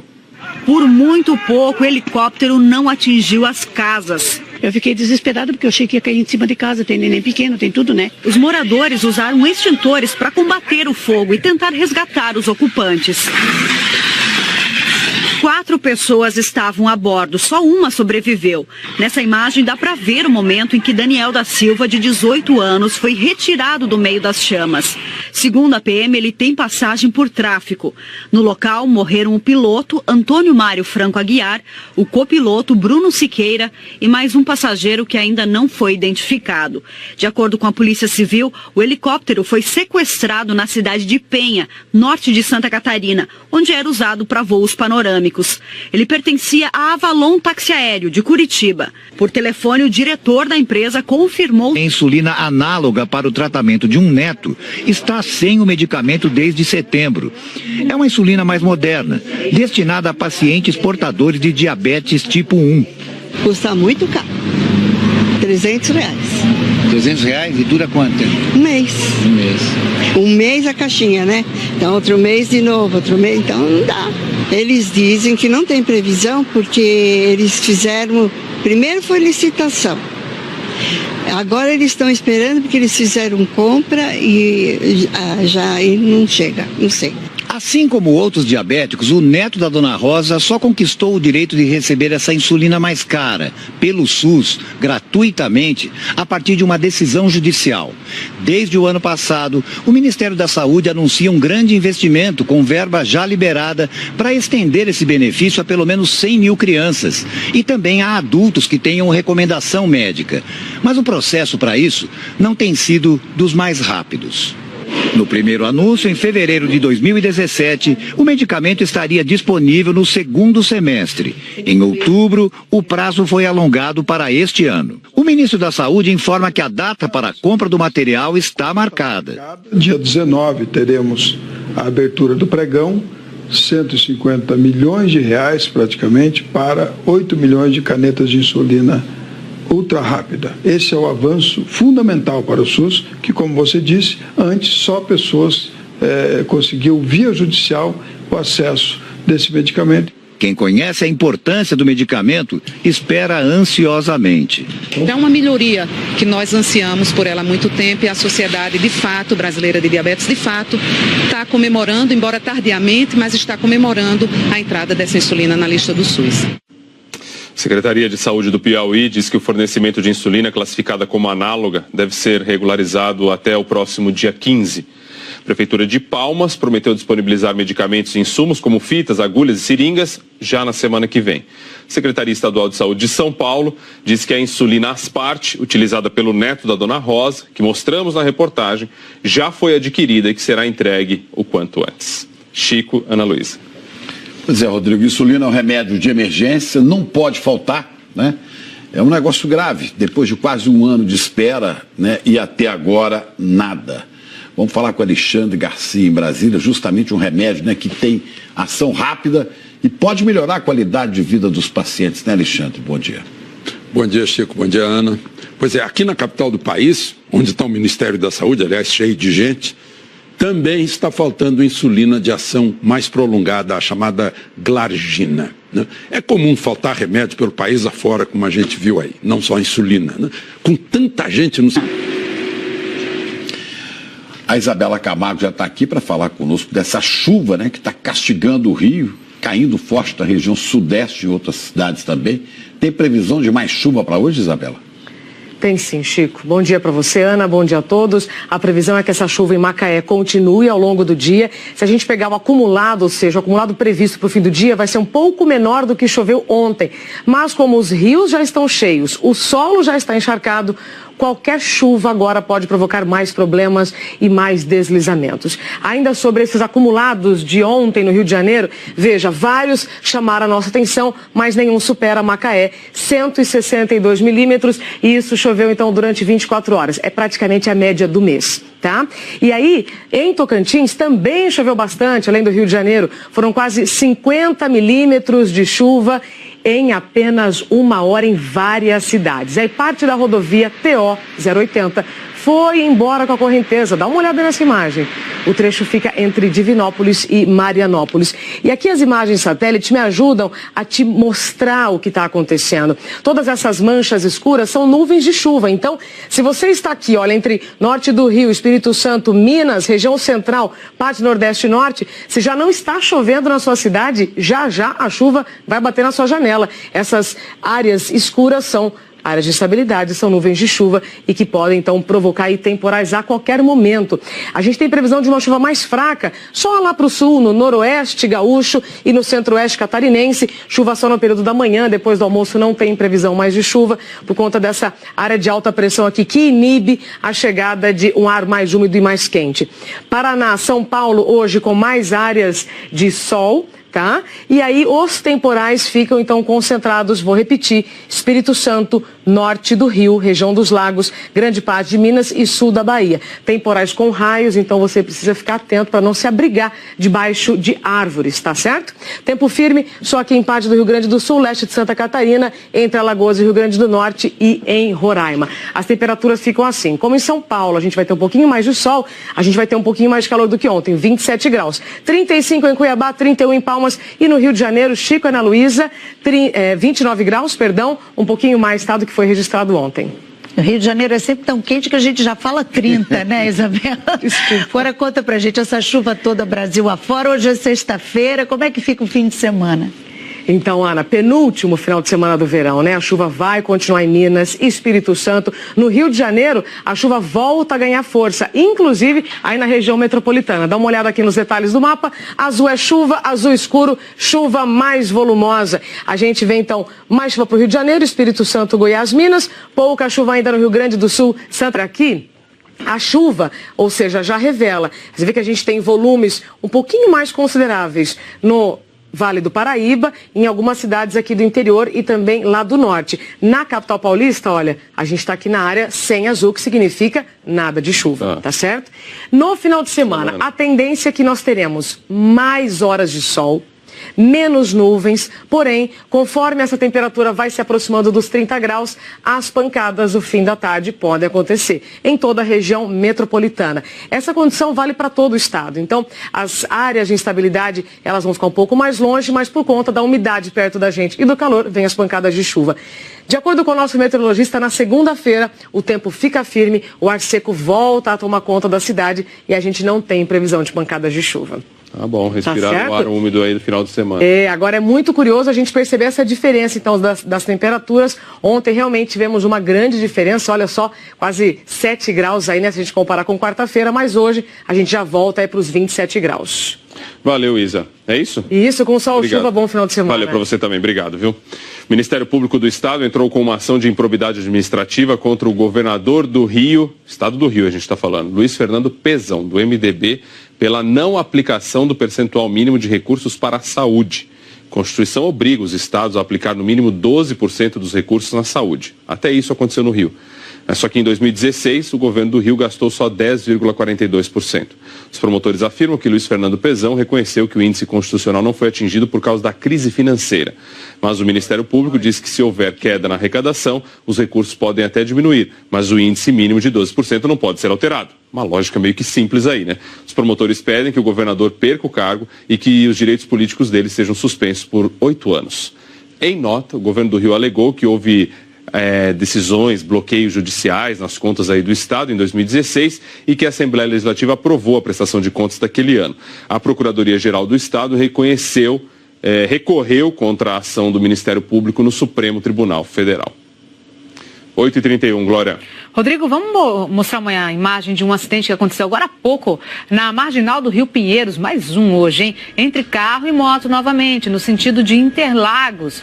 Pouco depois do Cebolão, aí ó, faixa da esquerda interditada para o atendimento do motociclista, aguardando ali a chegada do resgate. Vou mostrar agora aqui no Waze como é que está a situação então do trânsito ali na região. Trânsito bem complicado nessa região, na chegadinha ali da Castelo e também de quem vem ali da marginal do Rio Tietê em direção à marginal do Rio Pinheiros. Tudo bem difícil até a chegada, inclusive, da rodovia Anhanguera. Então fica o alerta para os motoristas dessa região. Mostrando também a situação da Raposo Tavares. Falei mais cedo como é que está. Bem difícil para os motoristas, então mostro para vocês como é que está o trânsito ali na região agora. Ainda trânsito intenso pelas duas rodovias no acesso à marginal do Rio Tietê. Mas agora melhorando, o reflexo ficou lá para trás ainda pelas duas rodovias, como a gente pode ver na região de Guarulhos, principalmente. O trânsito bem difícil pela Ayrton Senna e também pela rodovia Presidente Dutra. 8h34 agora, de olho aí, monitorando tudo. O trem só com aquele problema lá que a gente mostrou mais cedo, né? Que continua tudo igual na linha 8 Diamante. Linha 8 Diamante ainda sem alteração, viu, Rodrigo?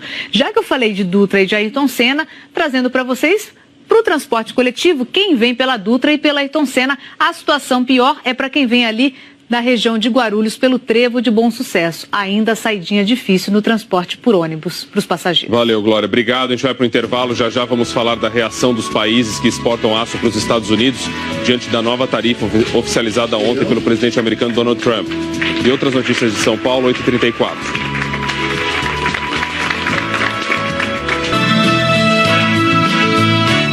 Países que exportam aço e alumínio para os Estados Unidos criticaram a nova tarifa de 25% que o presidente Donald Trump assinou ontem. O Brasil, um dos mais prejudicados, vai ter que buscar novos parceiros comerciais. Na plateia estavam integrantes do gabinete e trabalhadores da indústria siderúrgica. O presidente americano deu motivos conflitantes para as tarifas sobre o aço e o alumínio. Primeiro, disse que é uma questão de segurança nacional. Elas são necessárias para que navios, aviões e equipamento militar americanos sejam feitos com aço e alumínio produzidos no país. Mas, logo em seguida, citou que, em outros países, o aço e o alumínio são vendidos a preços com os quais os americanos não podem competir. Trump chamou isso de um assalto ao nosso país. Ele anunciou que o Canadá, que é o maior exportador de aço para os Estados Unidos, e o México ficarão temporariamente isentos das tarifas, enquanto correm as negociações para rever o Tratado de Livre Comércio com os dois países, o NAFTA. Mas Trump ameaçou. Se as negociações fracassarem, ele acabará com o NAFTA e as novas tarifas serão impostas ao Canadá e ao México. Um grupo de políticos do Partido Republicano, liderado pelo senador Jeff Flake, anunciou que vai tentar bloquear no Congresso as tarifas impostas por Trump. Elas beneficiam o setor da siderurgia, mas vão aumentar os preços para os consumidores e causar desemprego em outros setores. O presidente americano disse que as tarifas só entram em vigor daqui a 15 dias e que até lá os países que quiserem isenção poderão recorrer. Trump citou a Austrália como um desses países. Os outros mais atingidos pelas tarifas são o Brasil. Bom dia para você, bom dia para o Chico. Para dizer que a situação por aqui em Macaé ela está bastante complicada. Segundo informou a Defesa Civil aqui do município, todos os bairros aqui da cidade eles foram afetados pela chuva. Muitos pontos de alagamentos por aqui. Na região serrana, uma imagem impressionante de um resgate de um morador. É um homem que ele caiu em um rio e quase foi arrastado pela força da água. Mas quando a gente pode ver aí logo na sequência, os moradores eles conseguiram fazer o resgate desse morador. Olha só, uma situação bastante complicada ali, mas acabou dando tudo certo. E algumas casas ali também, elas foram invadidas pela força também da água. Já em Petrópolis, a chuva ela provocou quedas de barreiras e uma encosta ela desmoronou sobre duas casas. E Pedro Emanuel Lucas, de 7 anos, ele morreu soterrado. Também teve deslizamentos na estrada União Indústria, um ônibus ele foi atingido e a rodovia ela está interditada nesse momento. Já na cidade de Conceição de Macabu, no norte fluminense, as ruas elas também ficaram alagadas e a Defesa Civil ela recebeu vários chamados durante a noite. Já em Campos, também no norte do estado, em 24 horas choveu equivalente a 50% aí do esperado para o mês inteiro. Viu, Ana Luísa e Chico? E passando um recado para os moradores daqui de Macaé, não tem aula na rede municipal agora na parte da manhã e a Defesa Civil pediu para os moradores evitarem sair de casa. Obrigada, Renan. A Isabela Camargo já está aqui para falar conosco dessa chuva, né, que está castigando o Rio, caindo forte na região sudeste e outras cidades também. Tem previsão de mais chuva para hoje, Isabela? Tem sim, Chico. Bom dia para você, Ana. Bom dia a todos. A previsão é que essa chuva em Macaé continue ao longo do dia. Se a gente pegar o acumulado, ou seja, o acumulado previsto para o fim do dia, vai ser um pouco menor do que choveu ontem. Mas como os rios já estão cheios, o solo já está encharcado, qualquer chuva agora pode provocar mais problemas e mais deslizamentos. Ainda sobre esses acumulados de ontem no Rio de Janeiro, veja, vários chamaram a nossa atenção, mas nenhum supera Macaé, 162 milímetros, e isso choveu então durante 24 horas. É praticamente a média do mês. Tá?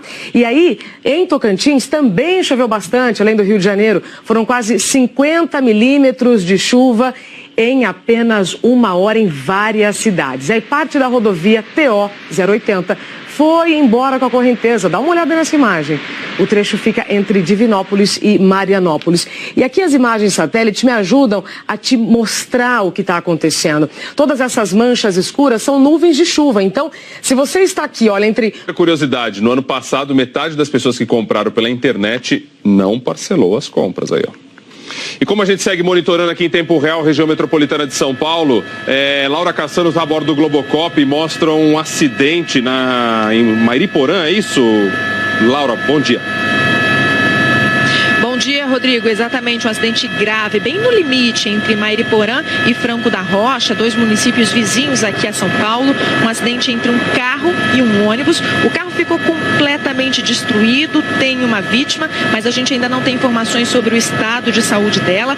Agora, a imagem que mais chama a atenção é que o ônibus que se envolveu nesse acidente foi parar dentro da represa de Mairiporã. Então tá aí o ônibus dentro d'água. E outra imagem também que chama bastante a atenção é justamente que a mancha de óleo vai se espalhando. Ela passa inclusive ali por debaixo da via e sai do outro lado da represa. Chico e Ana.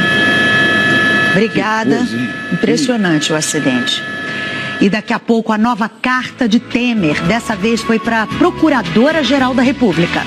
O ministro Edson Fachin do Supremo manda para a primeira instância uma denúncia contra Lula e Dilma. E o Ministério Público pede que o governador do Rio perca o cargo por não investir na saúde. Agora, 8h12, hora de Brasília. O ministro Edson Fachin, relator da Lava Jato no Supremo Tribunal Federal, mandou para a primeira instância da Justiça uma denúncia por suspeita de organização criminosa contra os ex-presidentes Lula e Dilma. Vamos falar em Brasília com a Juliana, porque esse inquérito faz parte, né, Juliana, daquelas investigações sobre desvio de verba da Petrobras. Ô Chico, a gente está falando da denúncia, né? Isso que é sobre parte da denúncia de uma organização criminosa formada por políticos do PT para desviar, sim, dinheiro da Petrobras.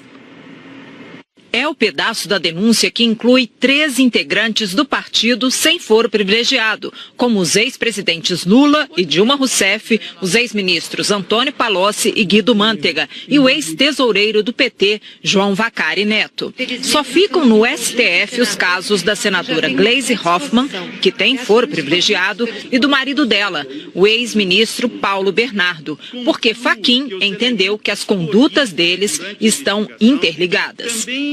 A defesa de Lula afirmou que o ex-presidente não praticou qualquer crime, que muito menos participou de uma organização criminosa. A defesa de João Vacari Neto afirmou que a acusação é totalmente improcedente. E a defesa da ex-presidente Dilma Rousseff não quis comentar. A assessoria da senadora Gleisi Hoffmann, presidente do PT, afirmou que a denúncia não tem nem pé nem cabeça e que é fruto de delírio acusatório. A defesa de Paulo Bernardo disse que ainda está analisando. Praticamente em todos os anos que nós medimos a venda de eletrônicos, principalmente televisores, geralmente cresce acima de 20%. A previsão do setor é que este ano 60 milhões de pessoas façam algum tipo de compra virtual. A Thaísa certamente vai ser uma delas. Eu brinco que a gente fala que é da geração do botão. Tudo, se a gente tiver a oportunidade de clicar no botão e resolver nossos problemas, a gente vai buscar o botão para clicar e resolver nossos problemas. Tudo que tiver de tecnologia que a gente puder aplicar no nosso dia a dia, a gente vai aplicar. Isso aí, só aquela atenção de sempre, coisa chata, né? De lembrar da conta que chega depois. Outra curiosidade, no ano passado, metade das pessoas que compraram pela internet não parcelou as compras aí, ó. E como a gente segue monitorando aqui em tempo real a região metropolitana de São Paulo, Laura Cassano está a bordo do Globocop e mostra um acidente em Mairiporã, é isso? Laura, bom dia. Bom dia, Rodrigo. Exatamente, um acidente grave, bem no limite entre Mairiporã e Franco da Rocha, 2 municípios vizinhos aqui a São Paulo. Um acidente entre um carro e um ônibus. O carro ficou completamente destruído, tem uma vítima, mas a gente ainda não tem informações sobre o estado de saúde dela. Agora, a imagem que mais chama a atenção é que o ônibus que se envolveu nesse acidente foi parar dentro da represa de Mairiporã. Então tá aí o ônibus dentro d'água. E outra imagem também que chama bastante a atenção é justamente que a mancha de óleo vai se espalhando. Ela passa inclusive ali por debaixo da via e sai do outro lado da represa. Chico e Ana. Obrigada. Impressionante o acidente.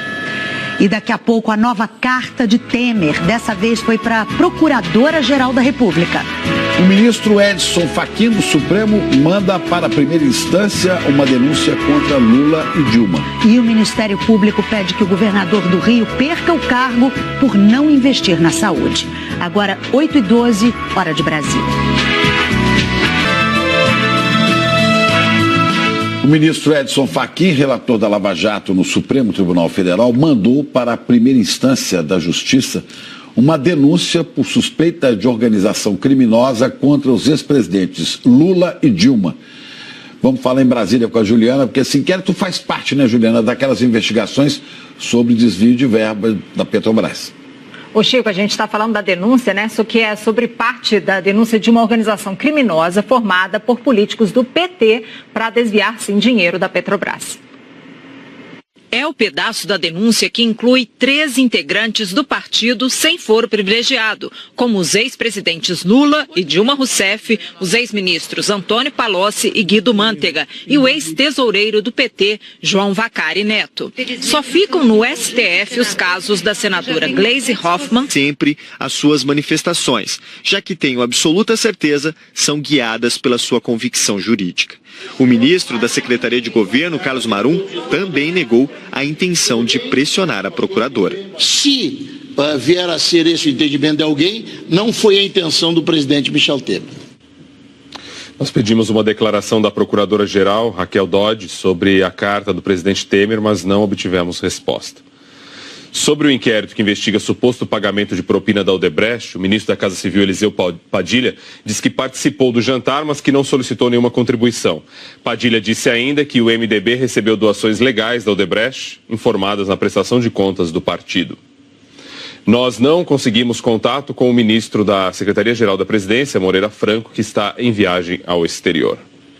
Agora 8h20, Glória Vanik aqui para atualizar aí todo esse perrengue do trem aí da manhã e outros assuntos. Um dos assuntos da manhã, né, Rodrigo? Situação da linha 8, Diamante da CPTM, ainda com problemas técnicos e intervalo entre as estações ao longo de toda a linha, né? Esse problema começou por volta das 5h30 da manhã.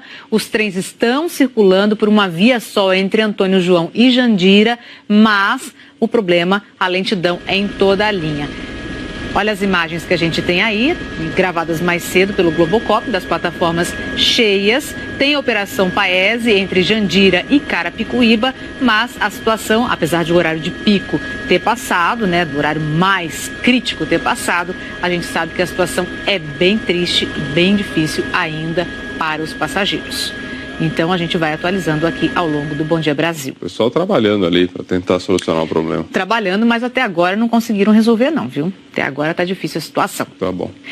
Outro problema que teve mais cedo foi na marginal do Rio Pinheiros. Teve um acidente, vou pedir para colocar as imagens também. Teve um acidente entre 3 carros e uma moto no sentido de Interlagos, um pouquinho depois da ponte do Morumbi. Essas imagens foram feitas mais cedo também pelo Globocop, no momento em que havia o resgate. Foi na pista expressa, a marginal chegou a ser totalmente interditada nesse trecho aí para que o pessoal pudesse fazer o resgate. E a gente vai mostrar como é que está o trânsito. Foi 6h05 da manhã aproximadamente? Isso, mais ou menos nesse horário. Aí. Resolvido, mas olha o que ficou de reflexo ainda. É normal, né? Assim, atravessar a marginal pela Avenida Morumbi é sempre complicado aí de manhã. Mas nesse trechinho aqui, Rodrigo, a ponte do Morumbi e a Avenida Morumbi não é tão normal ter esse trânsito todo. Olha como é que tá a Avenida Morumbi, tá vendo? Olha só, tá tudo travado nesse trecho aí, ainda reflexo do acidente. Do outro lado, aí sim, é o trânsito que a gente está acostumado a ver. Inclusive, a gente tem a nossa câmera. Vamos ver a nossa câmera aqui? Câmera da Marginal do Rio Pinheiros. Ah, já tem até imagem para vocês aí, olha, mostrando para vocês então, na Local e na Expressa, aí sim, no sentido da Castelo Branco. A par da taxa, alguns já avisaram que vão levar o caso à Organização Mundial do Comércio. Quem acompanha a repercussão dessa medida é o Rodrigo Carvalho, ao vivo de Londres. Bom dia para você, Rodrigo. O grande medo é que isso gere, né, uma guerra comercial global. Exatamente. Bom dia, Ana Luísa. Chico, muita gente ameaçou responder à altura, como a União Europeia, que já tem até uma lista com mais de 100 produtos americanos para serem taxados. Esse assunto é capa da revista The Economist, que acabou de chegar para a gente, a granada Donald Trump e o título A Ameaça ao Comércio Mundial. Prevendo uma avalanche de reclamações, o diretor-geral da Organização Mundial do Comércio, o brasileiro Roberto Azevedo, disse que essa lógica do olho por olho é muito perigosa e pode levar o mundo a uma profunda recessão. O Reino Unido disse que a estratégia de Trump é errada. A França falou que guerras comerciais só produzem perdedores. E o presidente do Banco Central Europeu, Mário Draghi, perguntou: se você taxa seus aliados, afinal, quem são os seus inimigos? Boa. 8h41 agora, Glória, o que está acontecendo aí com o trem? Então, vamos atualizar a situação da CPTM, porque é o seguinte, Rodrigo, linha 8, Diamante da CPTM, continua com problemas, e aí a gente teve informação pelas redes sociais de que tinham passageiros na via em Barueri, e o que aconteceu por lá foi que teve problema num trem lá em Barueri e os passageiros tiveram que descer. Um outro problema.